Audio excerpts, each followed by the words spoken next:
As the National League Championship Series between the Brewers and Dodgers begins Monday night at American Family Field in Milwaukee, let's go back in time all the way to 2018.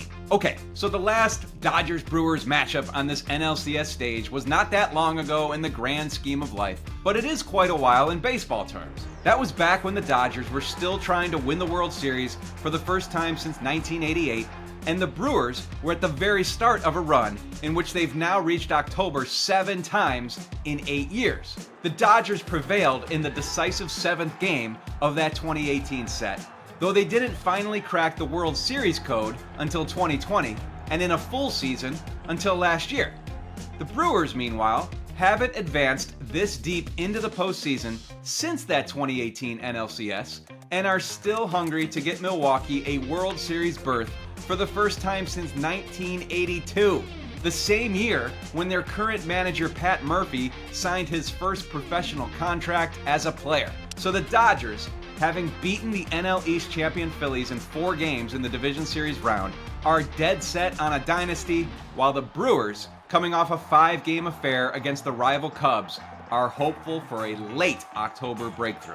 Now, if you're into narratives, if you're into that whole David versus Goliath thing, this 2025 NLCS is weirdly uncooperative. It features the NL's number 1 seed, the team that had MLB's best record, the team that will have home field advantage, and that swept its NLCS opponent in their 6 meetings in the regular season.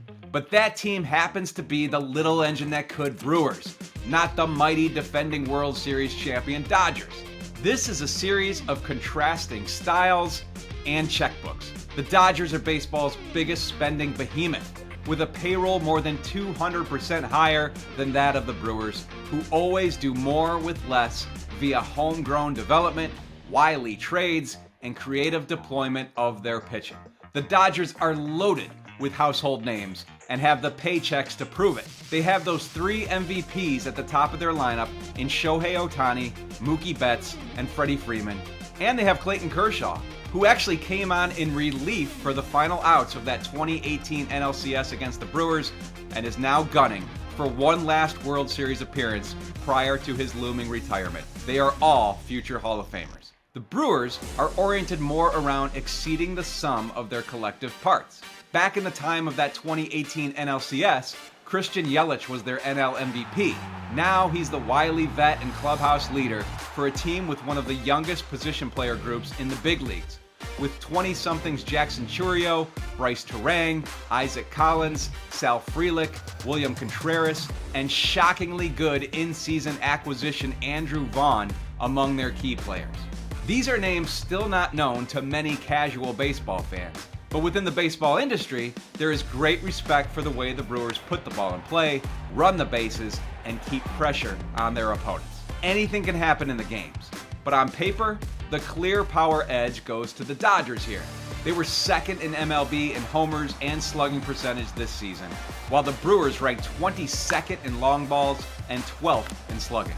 The Brew Crew is generally not oriented around changing a game with a single swing. But as we saw with the 2015 Kansas City Royals, who ranked 24th in homers that championship year, that doesn't mean the Brewers can't advance. And of course, the Brewers had some big swings in the division series, none bigger than the one Vaughn took to give them the lead for good in Game 5. And Vaughn with a drive, left field, pretty deep, this ball is gone! Andrew Vaughn has vaulted the Brewers into the lead in Game 5. The Dodgers also appear to have the on-paper edge in the rotation, where they went into the postseason with a surplus of starters and have received strong performances so far from Ohtani, Blake Snell, Yoshinobu Yamamoto, and Tyler Glasnow. The Brewers, on the other hand, were compromised in the NLDS by a late-season injury to Brandon Woodruff, and Freddie Peralta and Quinn Priester were not as effective against the Cubs as they had been in the regular season. But the Milwaukee bullpen is characteristically excellent, and Pat Murphy has a wider circle of trust than what Dodgers manager Dave Roberts has at his disposal in the LA bullpen. That's why Roki Sasaki will continue to be a major X factor in this series, just as he was in the first 2 rounds. As of now, Sasaki is in that mold of 2008 David Price of the Rays, a high-profile starting prospect turned October relief ace. Sasaki's 3 perfect innings of late relief against the loaded Phillies lineup in the Dodgers' NLDS clincher were the surest sign yet that he's up to this unusual challenge, though one can never be sure how a 23-year-old will respond as the pressure ratchets up each round. The Brewers' biggest pitching X-factor is Priester. Even though the Brewers had the advantage of a bye in the Wild Card Series round, they still found themselves cobbling together 2 bullpen games in the 5-game series with the Cubs, and they won't have the injured Woodruff again in this round. So you can't overstate the importance of them getting some length from their starters in this best-of-7. And Priester, who is unproven in the postseason, needs to rise to the occasion just as he did in a regular season in which the early April trade acquisition went 13-3 with a 3.32 ERA and an ERA plus 25% better than the league average. When Priester is at his best, he's a ground ball machine. That's what the Brewers would love to see against these Dodgers. On the offensive side, the Dodgers will be hoping Ohtani can break out in this series. We finally got to see the two-way Ohtani on the postseason stage as he pitched Game 1 against the Phillies and earned the victory. Swing and a miss, strike 3, and Ohtani again comes off the mound, screaming and pumping his fist. 9 now for Shohei. But whether that disrupted his offense at all is a worthwhile question, as Ohtani went an uncharacteristic 1 for 18 with 9 strikeouts in that series. While the Dodgers distribute the weight around to several stars, they'd obviously love more from the leadoff spot than what they received from Ohtani in that round, because his presence on the base paths is essential for Betts, Freeman, and Teoscar Hernandez to maximize their damage. The Brewers' offensive X-factor is Bryce Terang. He was the Brewers' most consistent hitter in the length of the regular season, with an OPS plus 21% better than league average and a 5.5 wins above replacement mark. But he was kept quiet in the first 4 games against the Cubs before breaking through with an insurance home run in the 7th inning of Game 5. Perhaps that swing was the start of something.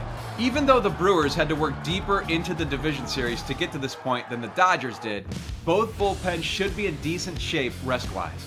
The Dodgers will have had 3 days off prior to Game 1, so no worries there.